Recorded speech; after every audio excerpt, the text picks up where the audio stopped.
So would you like to share? Would you like to share your topics, or would you like to move on? Thumbs up if you want to share, because I can't read your mind. Otherwise, we'll move on. My goal was for you to practice with this and to have at least a couple ideas in your practice. So you have that. Transformation work is really, really hard. That's why it takes quite often professional training, but you don't have to be professional. I don't have time now. So let's see. Okay, let me get started on the next.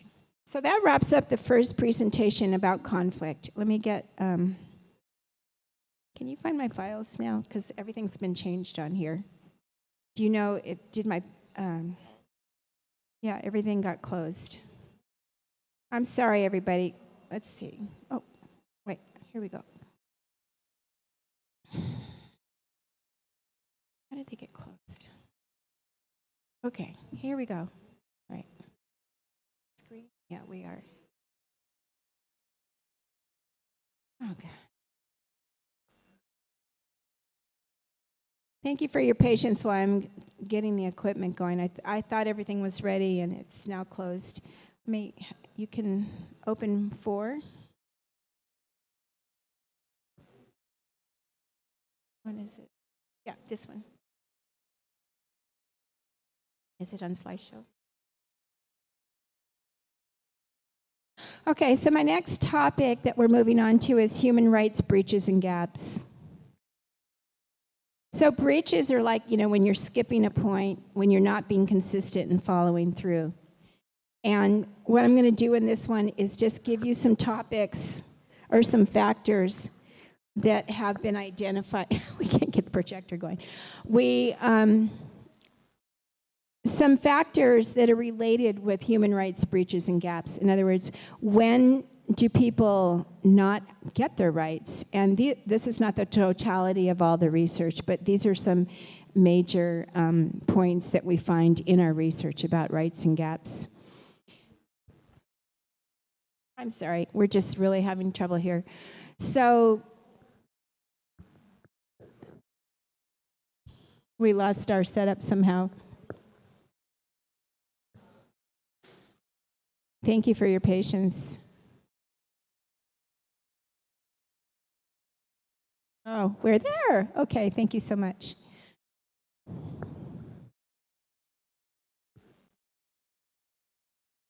Oh, I lost it.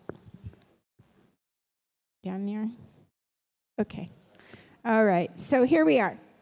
So breaches and gaps in human rights. So I'm just going to go through this in a lot quicker for the sake of time and show you some of those factors that have been identified quite a bit in research about what we find in the breaches, skipping over and violate human rights provision. So there's several disruptions of and impediments to the application of human rights codes. Yesterday we learned about how humanism and different philosophies and spiritualities and religions all identified the need to take care of people and their survival and their well-being, and how that eventually evolved into what we now call human rights. And those quite often have been codes. And remember, I'm abbreviating here, human rights is HR. So what causes and there are several causes, but these are a few in this PowerPoint that I'm going to try to quickly share with you. So it's important to identify and address these factors that have been the causes of breaches and gaps, because when we know what these factors are, we can watch out for them. So one is identity. You might want to write down these associated factors. So the first one is identity.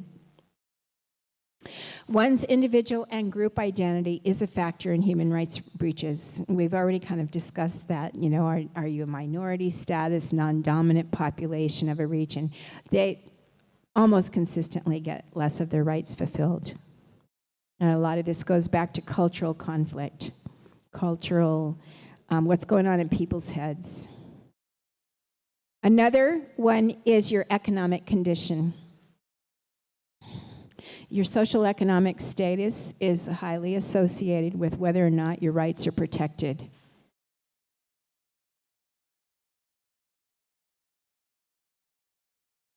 Another one is age.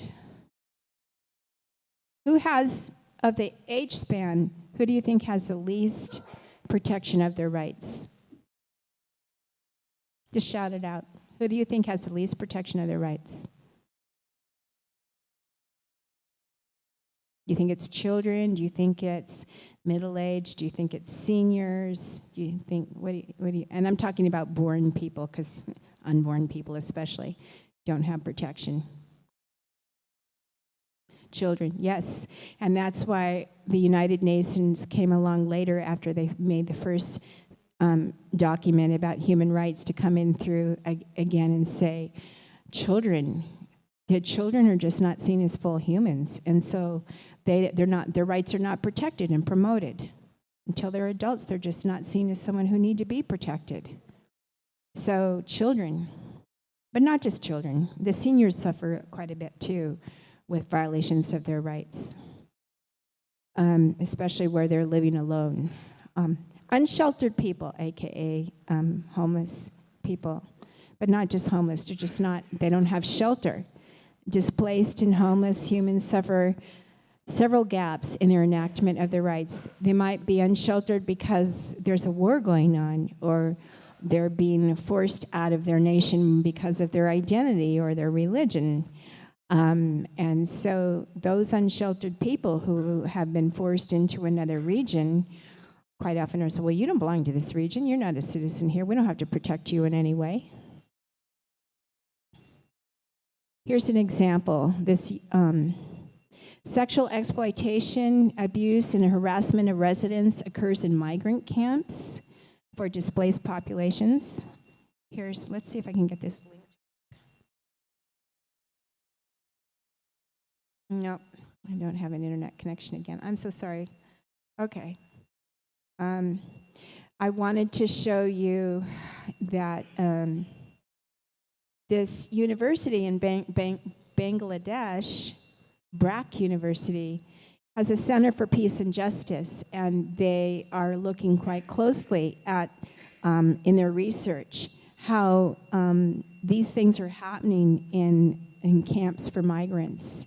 And they're documenting it, and they're interviewing the victims and trying to see how this process occurs when we have people who are in the camps ostensibly to help the displaced and unsheltered, and yet they're turning right around and abusing them, or they're allowing other people at the camp to abuse them. Culture, your cultural identity, your cultural background. This is where cultural conflict comes in too. What's going on in our heads, and what do we think about people, who deserves what? So again, if we don't stop that negative viewpoint and that negative voice and our perspectives of particular cultures, we don't stand up for them, we don't represent them. And faith, values, norms, all these things can be cultural. They can be the same religion, but they have different norms and different lifestyles, and so they're not protected as much because of those norms and lifestyles. Government. Is the government representative? Is it truly representative of the people? Is it representative of all the people, true democracy? Or is it representing a dominant party? And the other people of the government are not getting their rights addressed as well. Unrepresentative leadership. Do you have a leader that doesn't represent anybody but themselves? National security is another factor associated with human rights. How much resource is the government putting in to protection of people versus control of people? Police, military. Look at the resources and how that's spent. The more they spend on security and the less they spend on the well-being of the people, the more violence there is. That's structural violence. All right? So oppressed people are going to, whose lives are threatened, are going to stand up for their rights.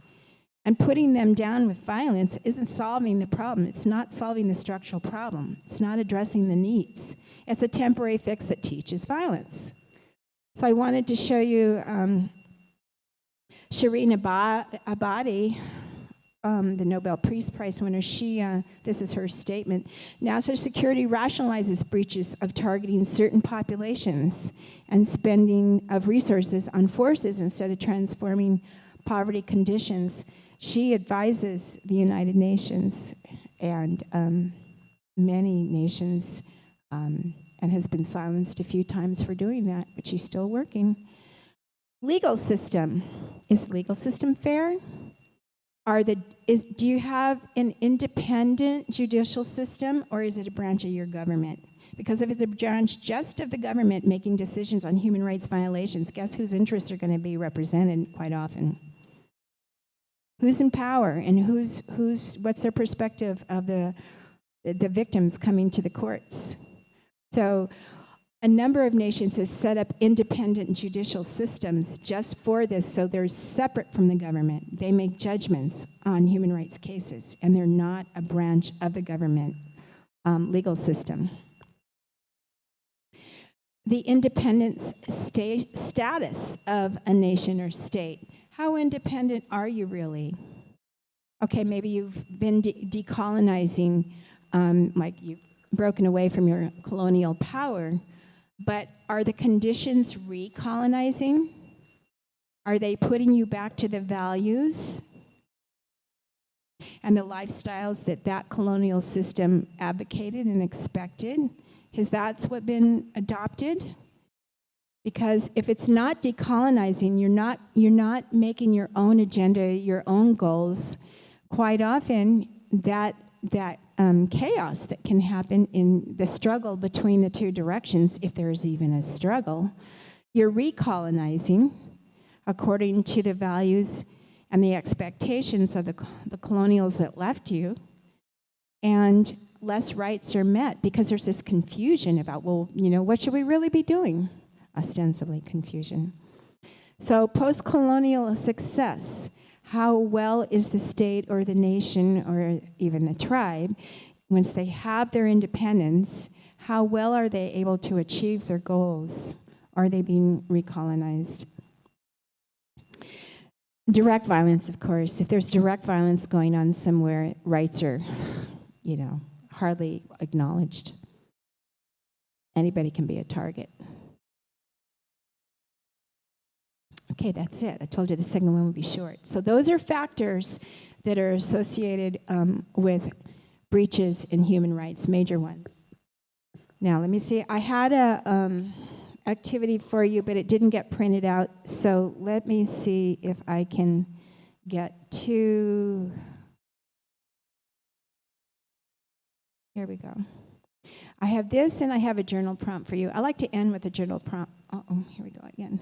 Is this displaying? Oh, it's not even displaying. I don't know what's going on with the display today. I apologize. Can someone come? There we go. I don't know why we keep losing our display. So I'm going to need you to have a sheet of paper or something to do this activity on. I had a paper with 3 columns.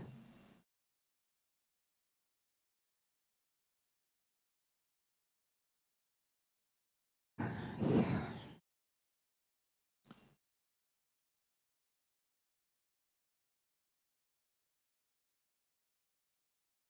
technology is such a gift and yet such a challenge. Is that displaying? No, still not.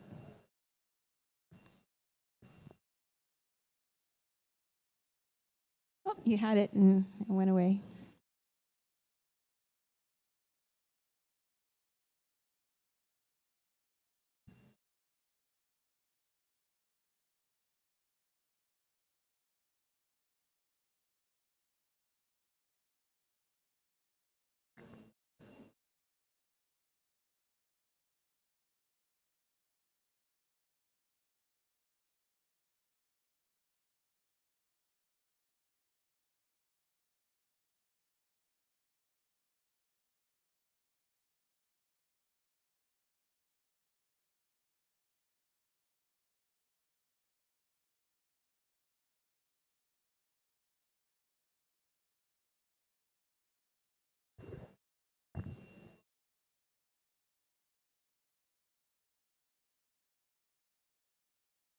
Okay, leave it. We got a display. Thank you so much. Okay, so this is a practice. As I mentioned earlier in this course, and a couple of times, I think, my goal is for you to weave into your instruction, informally and formally, human rights, and particularly in your curriculum, and your behaviors, your actions is your informal curriculum, and what you teach is your formal curriculum. So in either case, I want you to write. Now, I set this up as 3 columns with little boxes for you to write in, but you can set it up the way you want. I want you to identify at least 2 breaches of human rights. I gave you some categories and factors, but you can think of what you want of any of those that I listed or something else. And how do those come up in your curriculum? Are they in the textbook? I don't know. Do you use textbooks here? You probably do. I know you have literature, but I don't know if you're using textbooks. We use them a lot in the USA. They're way too dependent on textbooks and instruction. So what is the breach? What is the topic on the left column? What are the instructional topics and concepts that belong in your curriculum? And what are some resources for using it, for teaching? Okay, I want you to start on that now, please. So start with 1 and try to do 2 before we leave today. And I'm thinking, so first of all, I think you already have some of this in your curriculum. And it could be the curriculum you're experiencing as a student, or it could be the curriculum you're planning as a teacher or professor or researcher. If you're not sure about how to do this, please flag me and let me come help. But pick somewhere in the curriculum that a human rights breach or violation, and we just looked at several types, can come up if it's not there already. And what are those instructional topics where they come up? Ideally, you would do this across all of those breaches that I just listed. All of those factors. They all belong in the curriculum. But I'm asking you to do just 1 or 2. And it might be really worthwhile for you to try out 1 or 2 that are not already there so you can think about how to put them there. Can I give any more explanation here? Or you just need time to think? I want everybody to have your own, please. This time, this is an individual activity. I want you all to record, please, your own ideas. And I'm having you compile these things as resources for you for teaching about human rights. Okay? All right. I'll come around. Let me know if I can help.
What topics or concepts in your curriculum are associated with that?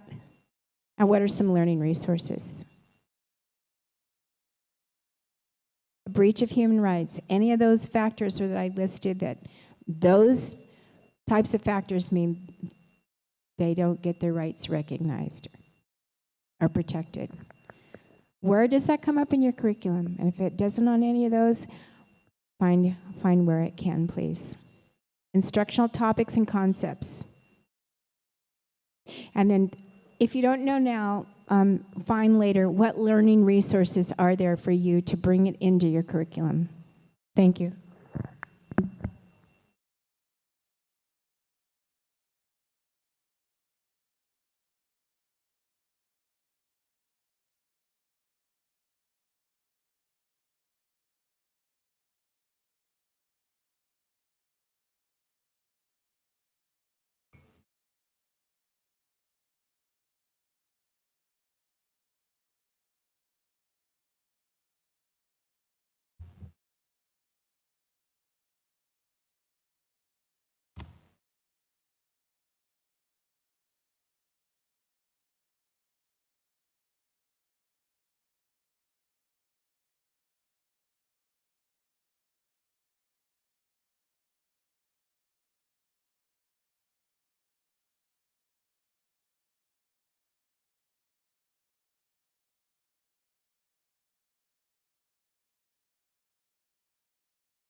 Okay, I was just given some insight onto how challenging this is, especially if you're not teaching right now,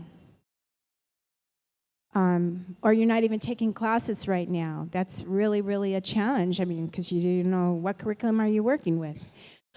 So if you're in a situation where you're not taking any classes right now and you're not teaching right now, remember the informal curriculum, which is your behavior. It's because you're being watched by everybody in society, particularly the youth. They're looking up to you and they're learning from you. They're learning from what you say, how you look at them, how you interact. So I'll just share an example I gave a little bit ago here. Of the informal curriculum, and maybe it'll help. Because you're welcome to write about that if you don't have a formal curriculum, like a course and the exact curriculum in it, the literature that you're supposed to learn from, or that you're going to teach yet. Maybe you don't know yet. And I didn't either when I finished my PhD and I looked at violence in schools and all that. Nobody had a job for that. I couldn't find a job for that, so I had to go get a job in curriculum instruction just because nobody hired for peace education. What was that? So anyway, okay, so what would an informal example be? So I'll just share the one, if I may, that I just shared with a group. And that would be your identity. So let's say, okay, so I'm a doctoral student, and I meet somebody, and I go, oh yeah, I'm studying. I'm in the university, and I'm studying. I'm starting to do research, and I'm studying, and I'm going to get my doctor's degree. I'm going to get whatever type of doctor's degree it is in education. I mean, there's a PhD, there's an ed doctor, and so there are different types. And the person looks at me and thinks, oh, this is going to be a scholar. This is a researcher. This person knows a lot. I don't really have anything to say to this person that they're interested in because I don't have that level of education. So I'm just going to listen. I'm not going to share my ideas. I'm not going to share my insights because I'm not as knowledgeable as that person. I don't have as much knowledge. People always want to quantify. How much knowledge do you have based on your title or your degree or something like that? That's baloney. Oh, you probably don't know what baloney is. We say that in the United States all the time as gross lunch meat. Sorry. That is not, that's not true. Everybody has knowledge. Everybody has knowledge. It doesn't have to be from the formal curriculum. And so that scholar especially needs to hear from everybody. You need to have everybody's knowledge. You need to be informed, not just from literature, not just from research, not from what the school decided you should learn. Okay, so how can I, so let's say the breach or violation is that communicating with somebody else who doesn't have a university education or doesn't have as much, is not going well, is not thorough. Is this because we feel like we're on different levels, or at least that other person feels like they're on a lower level and they have not as much information to share. So what can we do here for an instructional topic and concept? What can we do to change this? What is my curriculum with that person to get that person to share knowledge with me? I'm going to ask questions. I'm going to ask that person what they're thinking, how they're feeling. How do you see the situation? I'm going to ask all those W questions that we just did yesterday in the brainstorm. I want to know what you think, because how can I ever understand and be a scholar or address problems in the world if I don't know how you think? Did Modi come to town and do that this week? Or to Mizoram? Did he ask what you're thinking? If not, then his curriculum needs to change too. So what are some learning resources for how to do that? Like, I don't know, I really don't know what kind of communication courses you have had here or in your education before you came to university. But some resources on how to communicate across cultures, across socioeconomic statuses and so forth would be useful to you. And I'm going to share one next week when I go more into peace education. And And if you want to write the title down, if you want to just use this as your example today, you're welcome to do that. A communication resource is the Center for Nonviolent Communication, CNC. It's on the internet, and they have lots of resources, free resources. Center for Nonviolent Communication. And so that would be one resource that I would want to use. Cross-cultural communication courses. Do you have any here in the university? Have you taken any classes in how to talk across cultures? Put a thumb up if you have. Okay, some of you have, and it's probably like an elective. So I know in where I'm from, only the communications majors, people who major in communication, had to take those courses. Otherwise, they were an elective. And that came up to me as a big interest when I was looking at that conflict mediation intervention in the schools and noticing, of course, this doesn't work for all cultures and all peoples because it's made on a model from one culture and how they communicate, and everybody else who doesn't fit into that model, it doesn't work for them either because it doesn't align with their cultural norms. So I would look for resources then about how you talk across cultures and identities and socioeconomic statuses. Those are all out there. There's a lot of scholarship on it. There are a lot of teaching resources on it.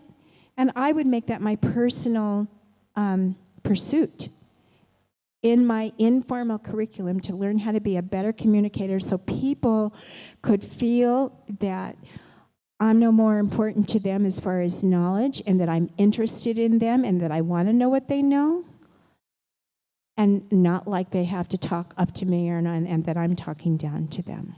To be a lot more horizontal in our relationship instead of vertical.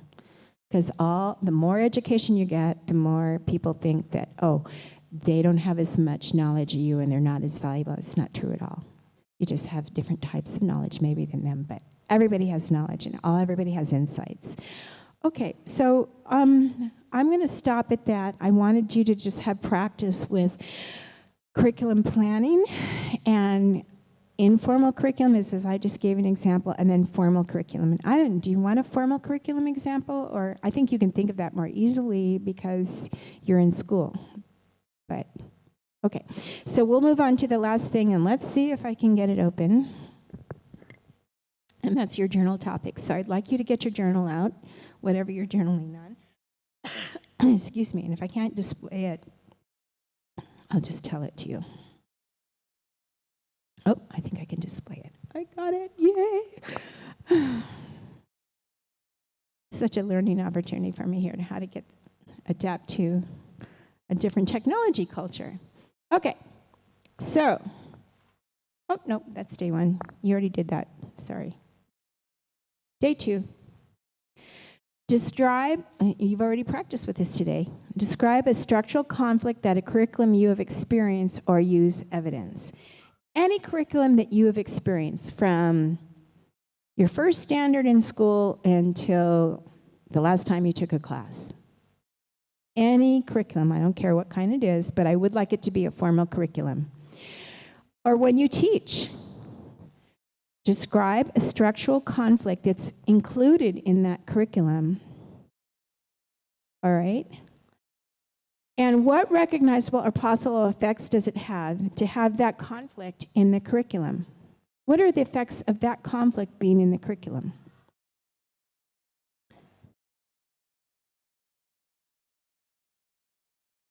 You want more explanation, or you think of a course, pick one course and what you were taught in it, and write about what structural conflict was addressed in that curriculum. Just identify it, that's all. What was the structural conflict identified in there? And if you're an education major, there's probably been quite a bit about different types of students, but any kind of conflict. And what is the effect once you identify that conflict that is included in the curriculum. It came up. Talked about that conflict in the curriculum. What was the effect of having that conflict presented in the curriculum? Okay, so it was brought up. So then what happened? Did they help you plan for how to address it, or did they just bring it up and say, yeah, that's something that happens in education. That happens. Or did they teach you how to deal with it? How to do a resolution, how to do a transformation with that? And then number 2, how might that curriculum be replaced or revised? Because quite often it doesn't take you all the way to transformation. How could you revise that curriculum, that lesson, that topic? How could you, if you were teaching that, how could you change it to include the opportunity in the course to work on conflict transformation?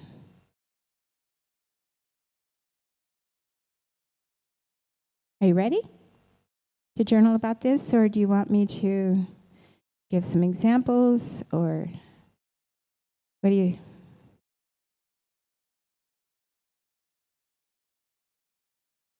Some of you don't look ready, so okay. So let me see. Let's come up with an example. Somebody want to give me an example of a conflict in the curriculum? I don't want to pick it. Some conflict that came up in the curriculum. Structural conflict, interpersonal conflict, interpersonal conflict, cultural conflict.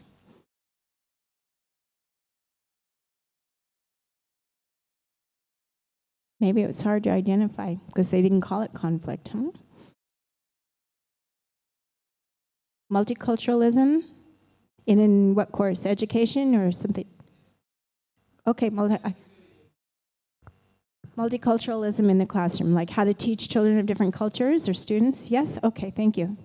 No, thank you very much, because I wasn't sure in my ignorance if you actually use that term here, because not all areas of the world are using that term for different reasons. So, okay, so a conflict that came up in the curriculum is how do we, help me if I'm not getting this right, and how do we equitably teach students of different cultures?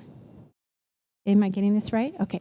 How do we equitably means that they have the same opportunity for whatever the markers of success are in the course. If the markers are test scores or producing a product, whatever the markers of success are, how do they have an equal opportunity to do that? Okay, so they presented that in the curriculum.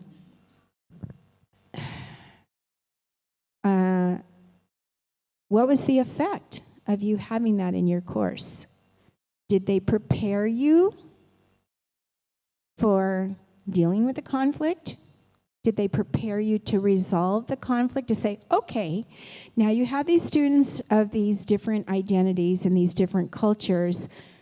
This is what you do. I actually came out of a teacher education program a long time ago that was the first to specialize in that. And so when I was in there, they presented a lot of the conflicts. I think they gave us maybe one strategy to use, and that was, I think, using books and literature from their cultures. And of course, that was pretty naive because I think our computer was running out of power or something's going on here. But you have the topic now. That was pretty naive because not all these students had even been from literate cultures. I had a lot of students in the first public school teaching job I had that were laborers and farm workers who never got to school, and parents never got to school. They were illiterate. A lot of them were migrants from another country, and they worked in the fields nearby picking tomatoes, barefoot with hardly any warm clothes. And if they got to come to school, they were very dirty, and they didn't have much reading and writing skill. And so how did that strategy for, use books from their culture and that background that they're used to and make them feel included? Well, that didn't work because they didn't have any books. And so I had to go out and get some resources and make the books. And that became part of my curriculum, is bookmaking. And I had them all write their own books, and quite often it was just illustrating scenes from our lives, and then learning how to put captions on the pictures, and then actually having volunteers come in and bind the books. We got donated thread and fabric, and we actually made our own books. But the effects of being shown a conflict in the curriculum and then not given enough ideas about how to work with the conflict, what didn't prepare me enough for what I was about to encounter. A topic that never came up, and then when I went in to teach, and I felt unprepared, that put me where I am today, was violence. There was so much violence in the schools where I taught for the first 13 years with children, different school sites, that I just was like, wow, okay, I had a multicultural teacher education program, but I didn't have how do you deal with guns and drugs and knives and all kinds of things in their